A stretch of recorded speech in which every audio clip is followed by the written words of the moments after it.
plan to do is make a few passing points, circle back just a little for a couple of reasons. One, I have a question from someone that's in the audience today. I got it a few days ago, and they asked me to address this today. And we plan to do that, Lord willing. It's relating to 1 Corinthians chapter 10, in verse 13. You might just observe that if you like. But what I wanted to circle back on, the Apostle Paul had showed that Christians could fall. He said, I don't want you to be ignorant. I want you to know what happened to Israel. That although they, like us, were saved, were baptized, God had saved them from slavery, from bondage, from the evils of that wicked nation, and yet they didn't last long. Their faith grew weak. They succumbed, which is a big part of this chapter, to temptations and gave in, and God destroyed them. Verse 6 says that these things happened to them as examples, see, that we wouldn't lust after evil things as they lusted, but God destroyed them. It said in the wilderness, He killed them. And so Paul showed clearly we need to be careful about what we're doing and how we live, and that temptations that come our way, we need to do all that we can to fight and battle them and resist them. And I wanted us to look at something that Moses said. One of the admonishments in this chapter is to not become idolaters as some of them did.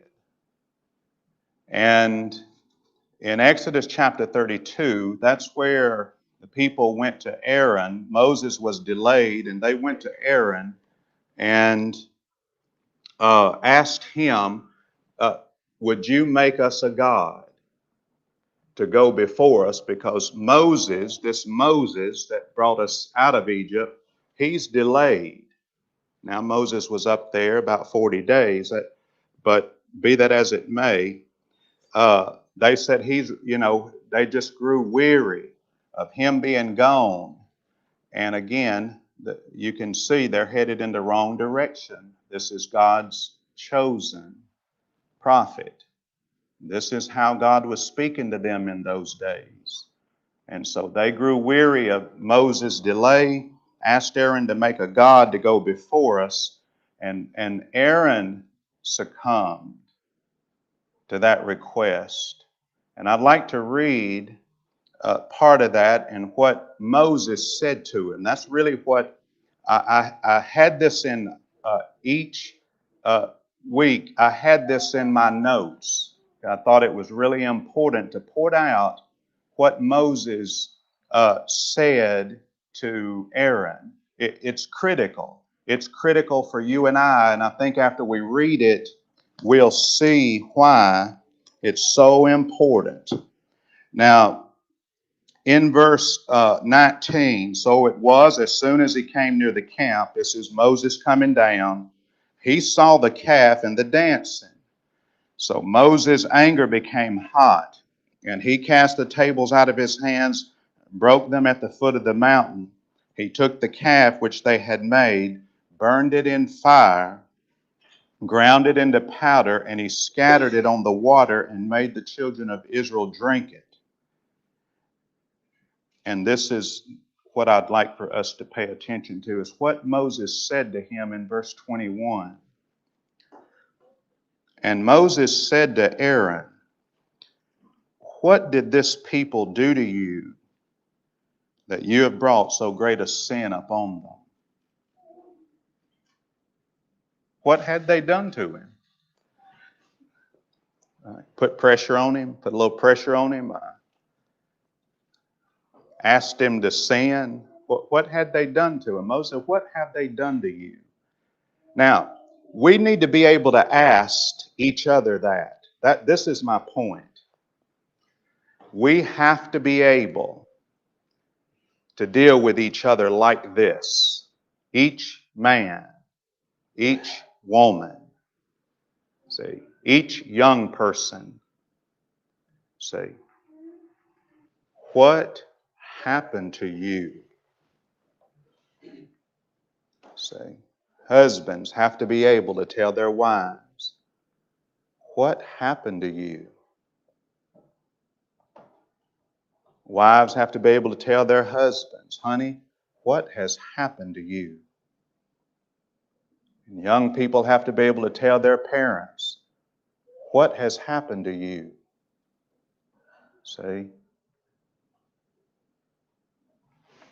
Now these things became our examples, and they were written for our admonition.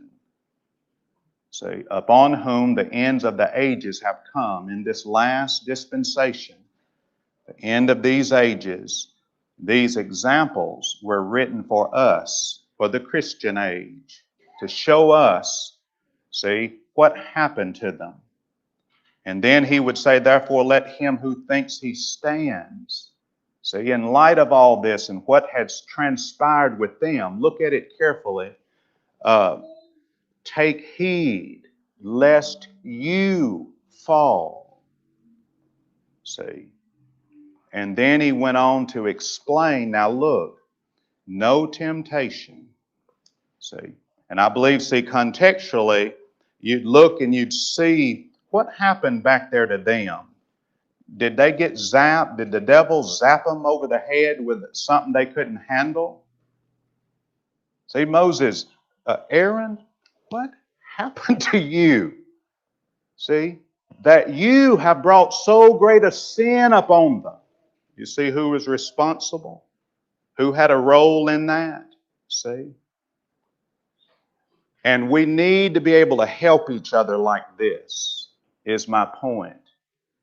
It's hard enough to make it, but we do need people when we do err, when we do succumb, we do need people to help us and point things out to us.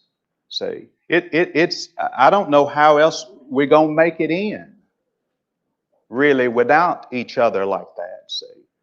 And I was sincere when I said we can all make it. Everybody in this group here ought to make it. Now, when you look at the truth that's been taught here and the order that's been maintained, and I mean like brethren here ought to be commended for the order that's been maintained here, orderly services. Now, perfect, everybody perfect? Oh no, we've had some errands here. See, we've had some people that sin grievous. We've had all kind of problems. We've had our share of problems. But now that doesn't indict all of us because somebody falls. See, let him who thinks he stands. See, we all have a responsibility to serve God faithfully. We can't do it for each other, but we can certainly help each other. And we have a good opportunity, is what I mean here, for everybody to make it in. See, because a big part of it has to do with just knowing what's right, understanding how to serve God faithfully, and those things have been just reiterated over and over. Orderly, we are scripturally organized. We have elders to watch for our souls. We have deacons to perform needed work. See, a lot of works, things might be needed, but they ain't got reliable men to do them. You've maybe been there, I've been there, where stuff needed getting done, but you didn't have men that were on the ball. And stuff didn't get done, announcements not, just all kind of problems. But we've not had those issues. And again, that doesn't mean we're perfect. That doesn't mean we're unique or anything at all. But it does mean we have a great opportunity to make it into this rest that's been promised, this heaven, this abode of the righteous, the eternal abode of the righteous. We have a chance to make it in. What did these people do to you? What happened to you? So let's us take heed. Let's help each other in this way. Let's man up in those ways. Have the courage to deal with each other, see, on point, on site, because Moses comes down and he raises the question, look, let's just get down to business. Who is on the Lord's side? And again, you got a set of people, not all of them, but all, it says, the sons of Aaron, the sons of Levi, step forward. Now, they were tasked with going from tent to tent and killing everybody involved in this idolatry. And I want to read what God said about that, and then we'll move on. But I thought this was so important, that this idea of no temptation overtaking us such as is common to man. There wasn't anything extraordinary going on back there. They got hungry. They got a little thirsty, had to wait their turn while God made a law for them. And they get impatient and they whine and they complain. See, they succumbed to temptation out there, slept with women. They started that out there in the wilderness. They had all kind of issues, but it wasn't anything extraordinary. They didn't get zapped with something they couldn't handle. See, no temptation has overtaken you, see, as such as is common to man. They're just everyday things that people have to deal with. And you and I can overcome every temptation to sin that comes our way if we choose to. And when we don't, we're like Aaron. What has happened to you? What has happened to us? See, what has happened to me when we succumb? See, because they're common. You may not think it. It may not feel like it. You may think you're overwhelmed, but it's common. And we need to have trust and faith in God in that fact. See, that whatever comes our way, it's nothing that we can't handle. See, because this verse actually promises us that God will, with the temptation, see, provide a way of escape. So attached to the temptation, see, here's the temptation, whatever, idolatry, fornication, whatever. Attached to that, God will, with the temptation, provide a way of escape. We need to take it. You can see Aaron's way of escape, can't you? What was Aaron's problem? You see, just what we all cave into and have in our lives, just peer pressure. Folks putting so much pressure on us. See, and then we ain't got nobody to help, no backup. Maybe our partner ain't with us where we normally stand strong. And then the next thing you know, we've done something. We've transgressed God's law. Nothing extraordinary happened to Aaron. Moses, what happened to you? What'd they do to you? See, that made you bring this greater sin upon them. See, we're responsible for each other. See, we really are responsible. And so Aaron said, don't let this anger, my Lord, become hot. This people, they set on evil. For they said to me, make us gods that shall go before us. As for this Moses, we don't know who brought him, who has brought us up out of the land of Egypt. We don't know what has become of him. And I said to them, whoever has any gold, let them break it off. So they gave it to me. He said he cast it into the fire, and this calf came out. Aaron's having problems, ain't he? He really, going from 0 to 100 fast in this transgression business. See? But Moses got called on the carpet. Now, what happened to you? And here's where I want to go. When Moses saw that the people were unrestrained, and then I got a parenthetical in my Bible. It says, for Aaron had not restrained them to their shame among their enemies. We need each other bad. We really do. See, this is one of the ways we can make it, is to really encourage each other to do what's right and to restrain each other. See? And we've had a lot of that. It goes on all the time. Y'all do it. We all do it. We do it as a group, you see. See, where we just hold to breaking bread, every Sunday, just like God prescribed. See, there might be temptations. When COVID hit, we were tempted, weren't we? You see, we was tempted then to do wrong. See, you're wondering, do you gonna have the courage to meet and worship your Savior, or you gonna stay home? What you gonna do?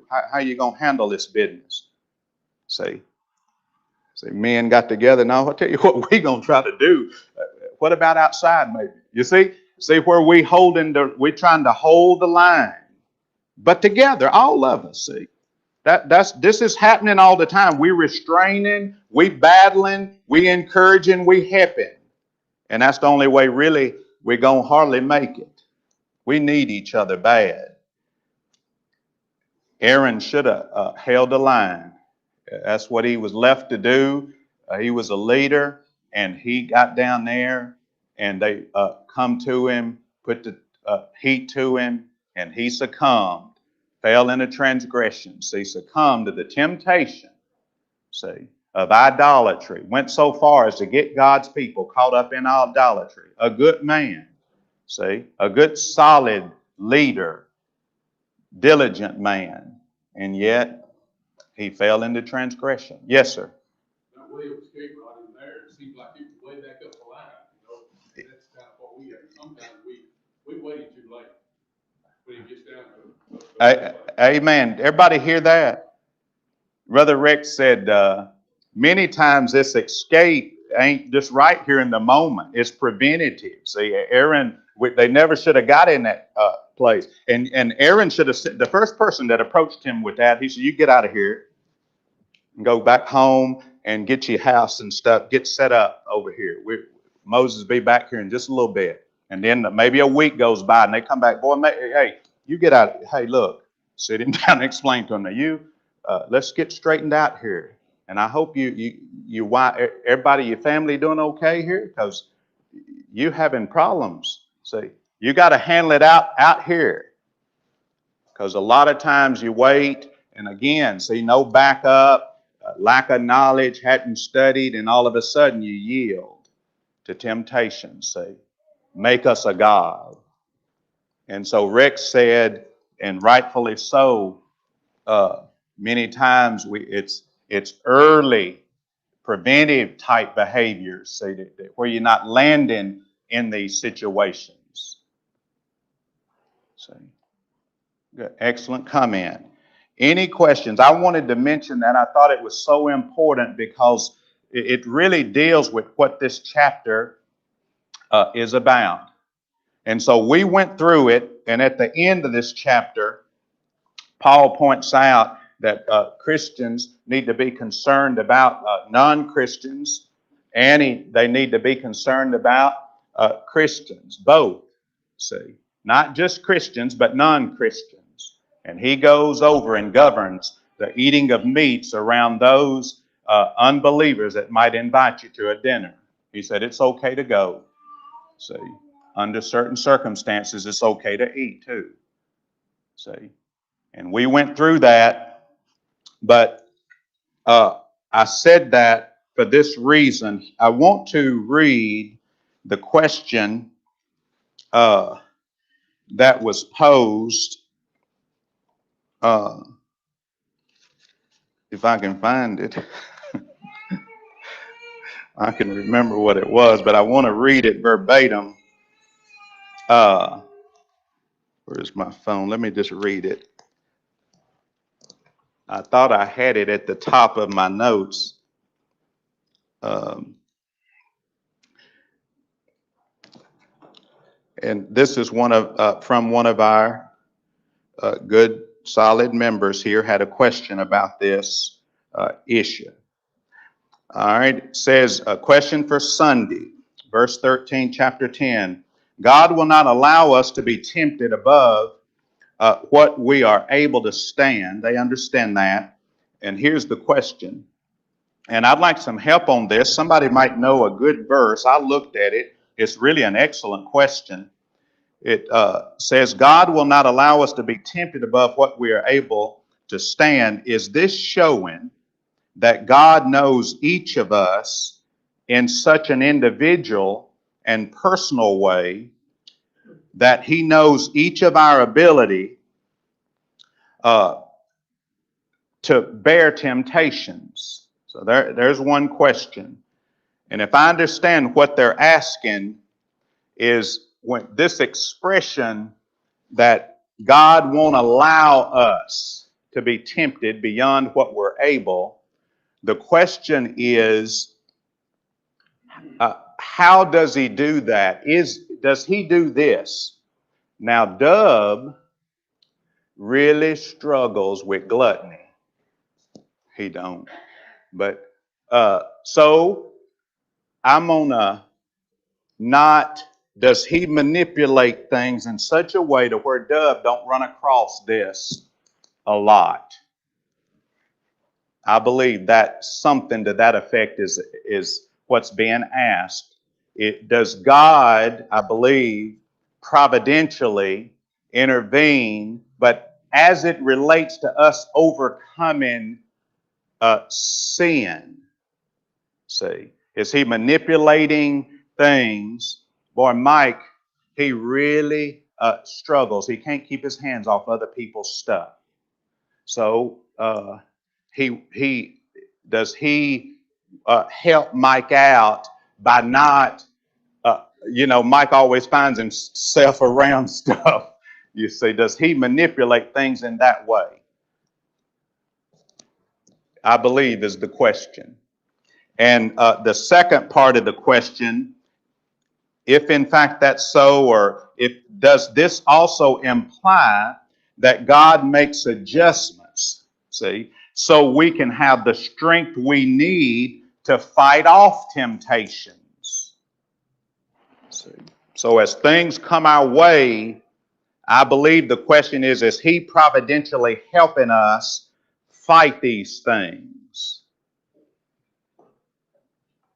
Any questions or comments before I at least tackle an aspect of this that I think I understand what's being said? And I spent several days on this. Now, here's what I come up with. I got two people, Brother Rex and then Brother Tim. No, Rex and then Tim. Go ahead, Rex. I'm thinking about we're to pray, God, lead us not into temptation. Okay. So does that mean he can or will? Okay. Okay.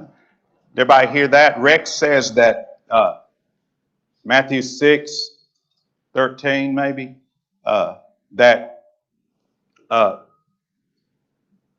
don't lead us into temptation, but deliver us from evil or from the evil one. You see, that certainly this verse shows, this is what we're to ask God. And obviously we're asking him, right, to providentially, like it hadn't happened yet. But we're asking him, don't let this come up on us. Keep me out of these certain situations. See, lead us not into temptation. Now, God doesn't tempt us to sin, so I don't think that's what Jesus is getting at when he's teaching them to pray, because God don't tempt us to sin. God can't sin, neither does he tempt any man. James chapter 1, see, that we sin when we're drawn away of our own lust and enticed. God doesn't dangle fornication out in front of man. That's Satan. That's his work. God doesn't do that. God does what he did to Abraham. He does what he did to Israel. He might let us get a little thirsty. What's the sin in that? What you going to do? Whine about it? Or you going to see that his grace is sufficient for us? See, that's what these testings are supposed to do. To show God that we are what we're supposed to be. We're able, we're capable servants of his, see. He tempts in those ways, see, like James says, see. We ought to be thankful when we are tempted, see. Rejoice when we're tempted, because knowing that the trying, when we're tried, the trying of our faith worketh steadfastness. See, he tempts in those ways, tests our faith. See, they were thirsty. 3 days they got no water. See, and now what do? Well, why not just sit down and wait on God to get you some water? See, God, there ain't a Christian alive that's God doesn't let die of thirst. Die, he ain't got no food or something. Like God watches out for his people. And but that don't mean we won't endure hardships, because they are tests and we do have trials. So I appreciate that. That's an excellent verse, Brother Tim. Regarding the question you're addressing, I also went to Matthew chapter 6 and verse 8. Okay. That God knows what we need before we ever ask. Okay. Mm-hmm. So based on the question we're addressing and your question, I think God knows our individual needs and tailors ways of escape to us. Okay. Because my struggle may not be your struggle. So there's a way provided for me based on me, and you based on you. Okay. So before we ever ask, before we ever approach him in prayer and ask for deliverance from this temptation, I think he's personalized it to us. Okay. Any comments along those lines? Good point.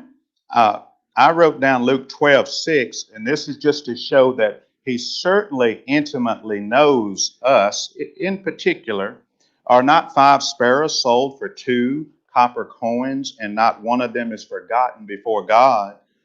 But the very hairs of your head are all numbered. Do not fear, therefore, you are more valuable than any of them. So you're than many sparrows. See, so we know God knows things about us, cares about us in ways we're not able to even. See, way beyond anything we can do. But it's tender, isn't it? That Jesus said the very hairs of your head are all numbered. See, showing God's care. See, you're way more valuable than them. He knows how many hairs you got on your head. See, don't worry about what man might do to you. And 2 Timothy 4:18 says, and the Lord will deliver me from every evil work and preserve me for his heavenly kingdom. To him be glory forever and ever. Amen. That's 2 Timothy 4:18. So, and the Lord will deliver me from every evil work and preserve me. I do know he'll preserve us as we go live here, whatever we go through, and we trust that he's able to get us through. Because we really know, in and of ourselves, we really can't do it. We fall, we do too much. We in a lot of ways, like the Jews, really, man tends to be stubborn, hard-headed, and stiff-necked. It's not just the Jews. The Arabs are that way too. Like you just go look at it. It ain't just them. But be that as it may, I do know he's able to get us to the finish line. See, preserve us. And then Jude 24 says, now to him who is able to keep you from stumbling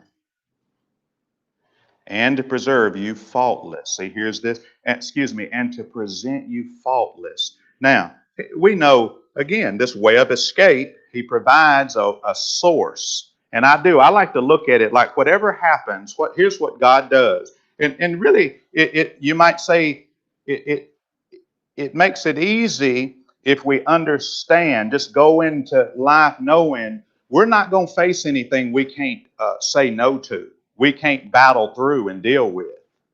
See, God is faithful. See, he will not suffer. He will not allow us to be tempted. See, so I reworded that. God he'll always make sure we can say no to sin. He'll always make sure, that we got an out. a way. Whatever comes our way, whatever temptation to sin you may have, if you yield, you did it. See, what happened? You bypassed the way of escape. See, when we yield, that what God is able to do is make us not stop. He shows now, Dove, don't stop. But see, when we're drawn away of our own lusts and enticed, see now, but here's the way. Don't bypass that, see. No, but I want it. Well, no, run. Just go ahead and leave. Go ahead and get out of it. Go ahead.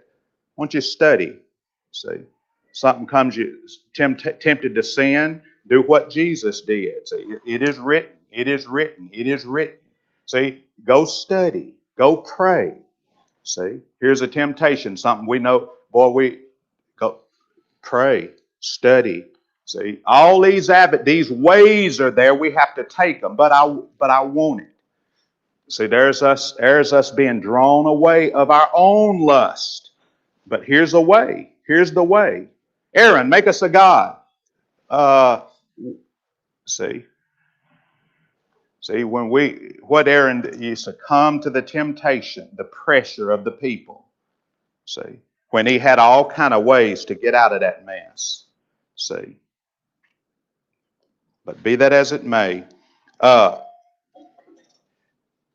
any other comments, questions? Dub, I saw your hand. Excuse me. This may be a little bit from that.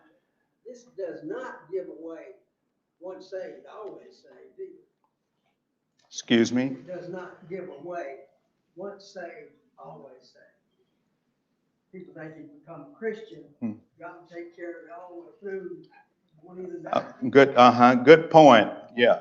What Dub is saying, just because we have God on our side and these avenues, now that doesn't mean that we can't sin because we got His help, because we certainly can. See, ain't no doubt about that. So, what I hope is that we've done this justice, because this person understands we got our part to do, like resist, flee fornication, 1 Corinthians 6. See, flee idolatry, the chapter we just in, 1 Corinthians 10. See, flee. There's a way. We all, we've heard lessons on Joseph and others. See, just running is one way to get out of a situation. But there's countless others, aren't there? Prayer, see. Resist the devil and he'll flee from you, see. Resist him. Put up some resistance, see. Study so we'll know how to deal. But what if you never studied? Well, you wouldn't know to flee fornication if you didn't study, would you? See. Well, why? Because people play around with it. That's why it needs to be fled. That's really the only way to beat it, is to run from it. It's way too easy to get caught up in all that kind of stuff. Idolatry, fornications, covetousness, see, which is idolatry. All those kind of things. Donnie's preached this for years. It's preventative, ain't it, Donnie? It's preventative. It is. Get out ahead of it, like Brother Rex has pointed out. Any other comments or anything along those lines? Right. That doesn't mean bad things won't happen to good people who are doing right. Now, the reason I bring that up is in Luke chapter 13. This was brought up and the Lord mentioned it because he knew their thoughts of it. It says there were present at that season some who told him about the Galileans whose blood Pilate would mingle with their sacrifices. Now, this is Christ responded to them. He said, do you suppose that these Galileans were worse sinners? And so here's horrible things happening. And he said, no. And you mentioned it's the Tower of Siloam. You kill those 18. Now, the reason I'm mentioning this is even when you do everything that's right, bad things can happen to you. And what the Lord says here at the end of this, it says, but I tell you, no, unless you repent, you will all likewise perish. So even in doing good, you may be killed in that process. Mm. Somebody could walk in this auditorium and just take a gun and start killing all of us. Does that mean somebody in here needs to carry a gun? No, right there is where the sin gets involved. Mm. It could be that I don't carry a gun. I don't care. I may be tempted to say, hey, I've been hearing about this. I need to start carrying a gun in service. Right there is where the sin gets involved. But you need to flee that to begin with. Mm. And if I get killed in the process, so be it. Mm.